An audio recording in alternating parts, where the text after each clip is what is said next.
Welcome to Plaster Around the House. In this video I'm going to show you how I prep a wall before plastering. I'll show you how I use bonding plaster to fill a chase. I'll show you how I use bonding plaster to flatten a surface. I'll show you how I remove popped or broken mortar and replace with bonding plaster. I'll show you where and when I use scrim tape and where and when I use bonding agent.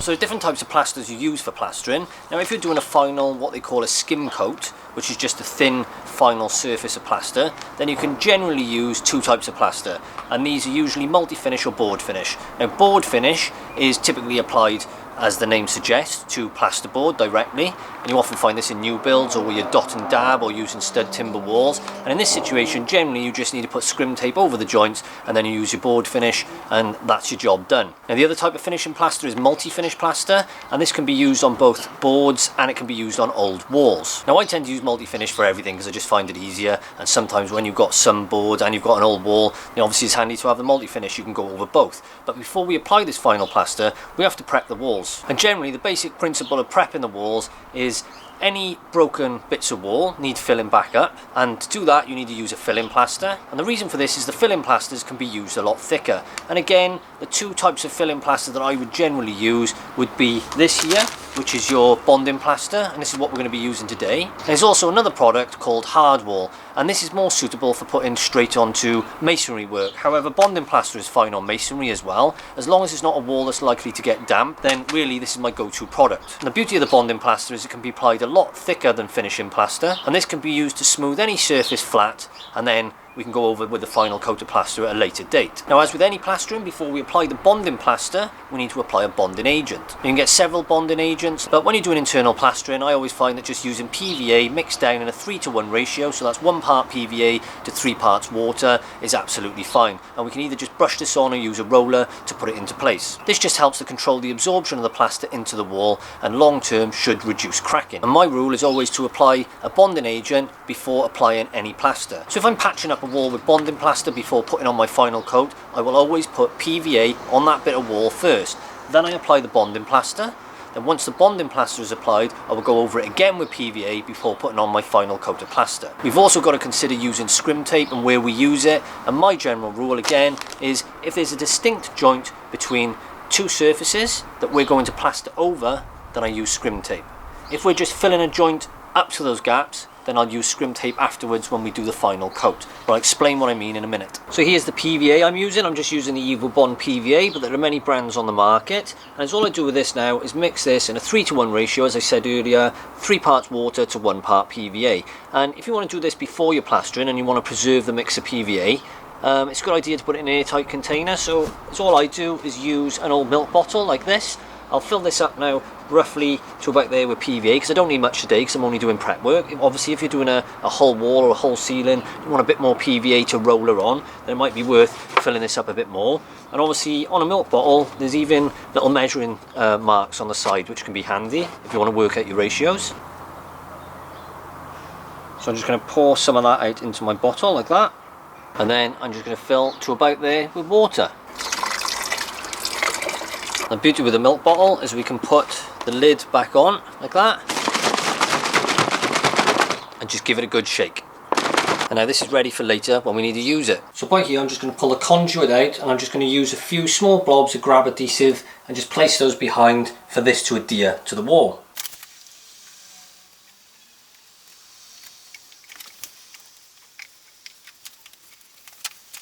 You can see here I just used the spirit level wedged against the stairs just to push that conduit into place while the grab adhesive goes off. While that's still drying off, I'm going to go and work on the rest of the walls. So if you look here, we got an example of where some plaster has popped. Now this wall has got old lime black mortar on it onto the block work, or its old clay bricks. And then on top of that, many years ago, it had a coat of gypsum plaster on top again. And at a closer look, you'll be able to see that, and I'll show you in a minute. There's all that's happened here is over time, for whatever reason, it's popped. We got this crack along there, so I'm just going to chip this bit out and then we'll be able to fill that later with bonding plaster. I'm just going to do this gently with a cold chisel and a mallet, and all I'm trying to do is remove the plaster that's already popped. I've got to be careful not to take any more of this away, or otherwise we might have the same thing and I'll end up with half the wall coming away.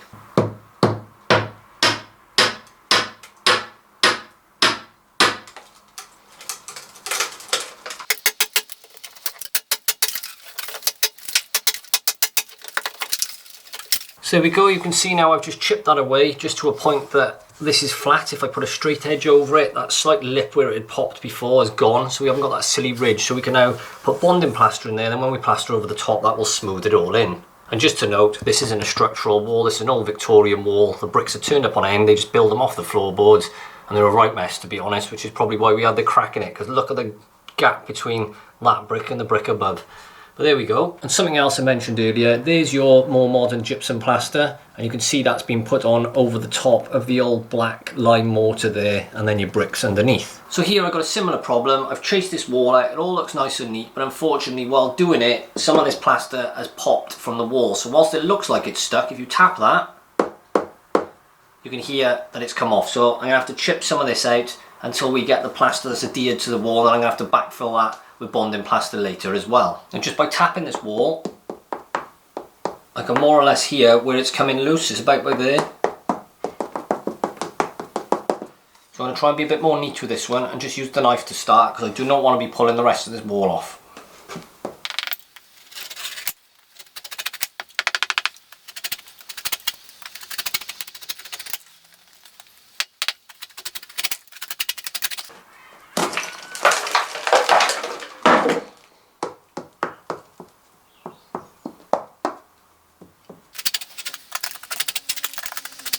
So now that's done, I'm going to get the hoover out, tidy everything up, and then we can have a look at putting PVA on the wall. So that's all the chipping, plaster and messy work out the way. One more thing I've got to do before we put the PVA on is mark out a bit on my ceiling. So if you've ever got a slope on a ceiling or a wall and you're looking to fill it in and flatten it out, then all you need to do is take a straight edge like this, and I'm just using the speed skim to do this. And you can see there we've got a gap, like a bit of a triangle there, down to this bit. And as you slide this back that way, when we get to about there, the ceiling's flat again. So it's only in this end bit. So I'm just going to mark that with a pencil, and I know that roughly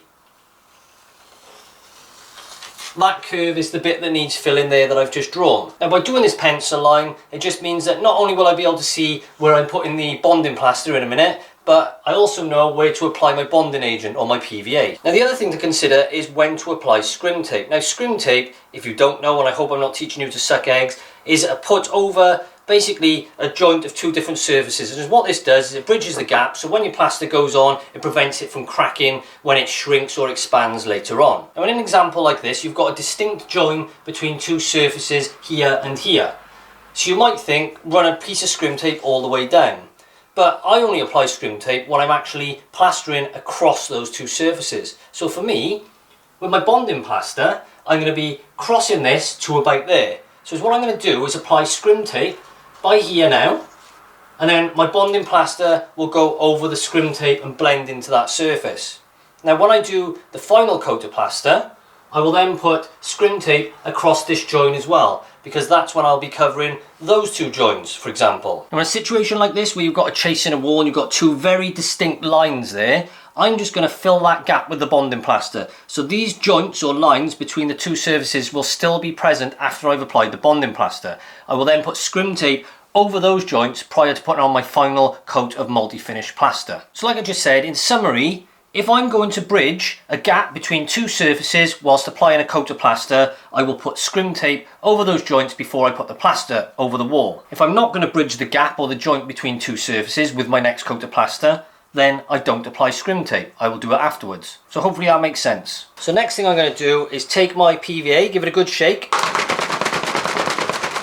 and then just pour this into a container, and we can apply this with either a brush or an old roller, paint roller. You can use a new one if you like. And the reason I'm only using a brush today is I've only got small surfaces to go over. If I PVA in the whole wall before doing a final skim of multi-finish plaster, then I'd use a roller and base the whole wall with this. So I'm just going to pour this into a paint tray like this, just a little bit like that. I don't need loads.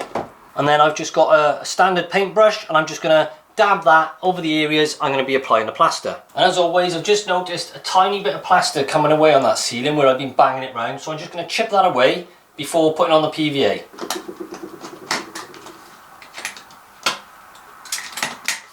Ah, you bastard. That's a cut. That's a cut and a slice all up my finger. I got away with that one. So there we go, I just chipped away the loose stuff again. It's all this preparation, and now I'm going to apply the PVA.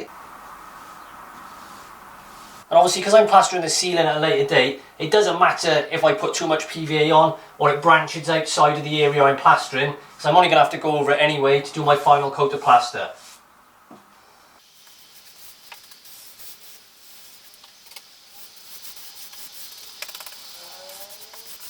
Now I'm just going to do the chase. I'm going to start at the top because obviously this runs downhill, so if I get any runs down the bottom I can just blend them in.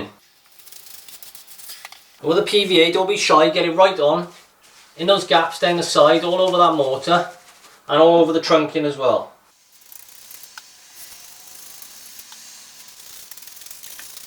And use that brush to really push this deep into the blockwork, cover every little nook and cranny, and that way when you apply the bonding plaster, it'll have a good bond and the brickwork isn't going to try to immediately absorb all that moisture out of your bonding plaster, which obviously then causes it to crack. So this is the whole point of getting this bonding agent, in this case PVA, all over your wall. It's just all about controlling the absorption of moisture from your plaster and therefore just reducing any cracking in the future.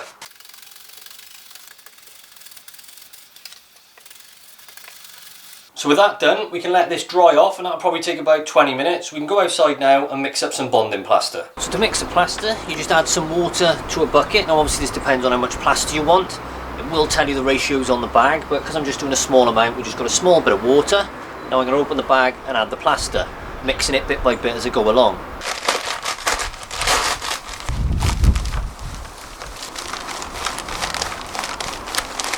And I'm just going to use a bucket trowel to start mixing it.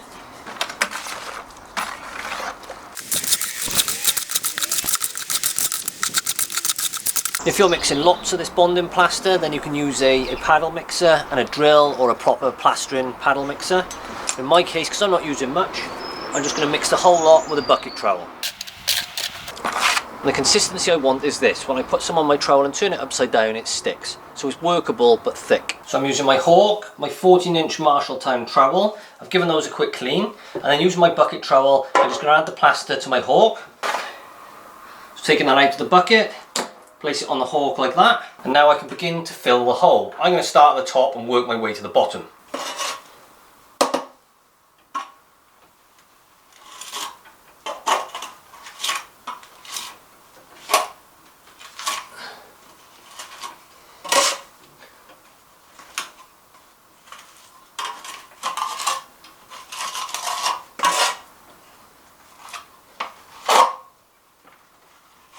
I'm just using the trowel to push the bonding plaster in one side of the conduit, and then I'm going the other and pushing it in that way, making sure the sides are filled. Then once that's all full, we can go over the top and make sure the surface is flat.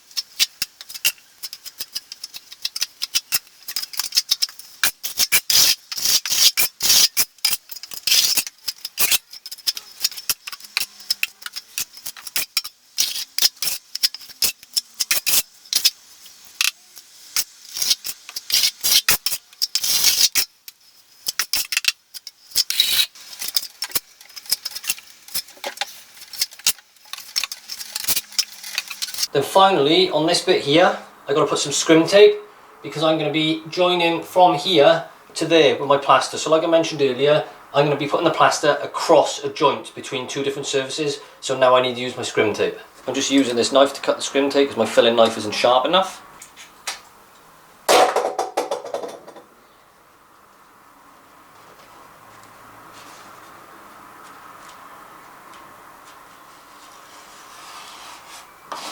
Probably advisable to get some new scrim tape because this stuff doesn't seem to be very sticky. Hopefully it'll stay on.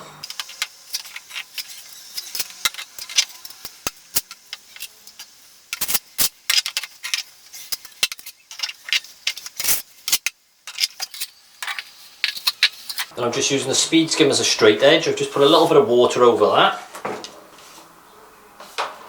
and holding that by my pencil line there.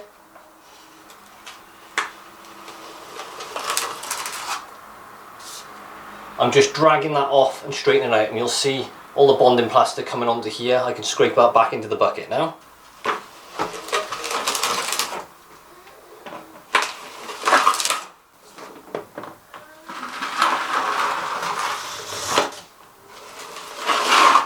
So just coming in a bit closer here just to show you what I've done. We've just used that straight edge or the speed skim just to level out this curve here. If you take a look at the bonding plaster, you always get this slightly rough finish. That's absolutely fine because we'll be going over this again with PVA before we do our final skim coat of plaster. And you can see the scrim tape's just underneath that bonding plaster, and that scrim tape that we've put under there should prevent any cracking in this bonding plaster and the skim coat at the end. As you can just really see how we just nicely blended this in from the edge there into the existing sealant, so this bit's now all done. So coming over to the chase in the wall, we can see here where I had to chip out that mortar. That was an unexpected job that I didn't really want to do, but it had to be done. If you actually want to see how I chased the wall, I've actually done that in another video. A link to that video will pop up on the screen now, and I'll put links to all the relevant videos and links to this video in the description section below if you want to watch those. So as you saw earlier, we've just gone over this with PVA and then filled this with bonding plaster, just leveling it in with a trowel with the wall either side. If you have a look just by here, you can see where the bonding plaster meets the old wall either side, there's these tiny gaps, and you can already see how the shrinkage of this bonding plaster is creating those very fine lines or very fine gaps. And that's absolutely fine really, because this is the coat of plaster that we want this to happen on, because we get all the shrinkage now. We can then obviously go over this with another coat of PVA, scrim tape over the joints, then when we do our final coat of plaster, hopefully there shouldn't be any movement left. That's why it's important to use a filling plaster like this bonding plaster, which is designed to be put on this thick and is purposely designed for filling holes like this. So that's looking at the bonding plaster all the way up the chase, and you can see that's nicely smoothed into the wall. Then finally we got this bit of bonding plaster in the corner, and this is the bit that I knew I'd have to chip out because we had this bit of plaster that had sort of cracked and popped and was pushing out towards us here and a bit unsightly. So what we've done then is just chipped away this raised area back to here that I was able to go over with some PVA and then fill it with bonding plaster and level that in nicely again with the existing wall either side of the hole. So this new bit now is nice and flat. Now don't get me wrong, I say flat, this wall is an old wall on an old house and the whole wall is a bit wavy. It's not perfectly flat, but the point is it's not got a big raised lumpy bit now, and generally speaking if you run a straight edge across this wall it's pretty good. And you can see even on this bit where I've pushed the bonding plaster up to the edges, you can now see a bit of shrinkage and that slight crack like I was showing you earlier. Well, I'll be going over this again with PVA and then some scrim tape right across these joints prior to putting on my final coat of plaster. This again will ensure no cracking in the final skim. So there we go, that's all the prep done for now. I'm going to let that dry off and then I'll come back and do the plastering hopefully in a couple of days. When I do the final coat of plastering, I'll obviously be putting 2 coats of PVA on the wall prior to that, but I'll show you how to do all that in another video. Now if you're a DIYer or a plasterer or a builder and you've got different ways of doing this or any improvements on the way I've done it, please let me know in the comment section below. If you're interested in any of the tools or the products used in this video, I'll put links to those in the description section below. If you found the video useful, then please give it a like and don't forget to subscribe to my channel, press the bell icon for regular notifications. I've been Plastering around the house. Ta-ta, farewell.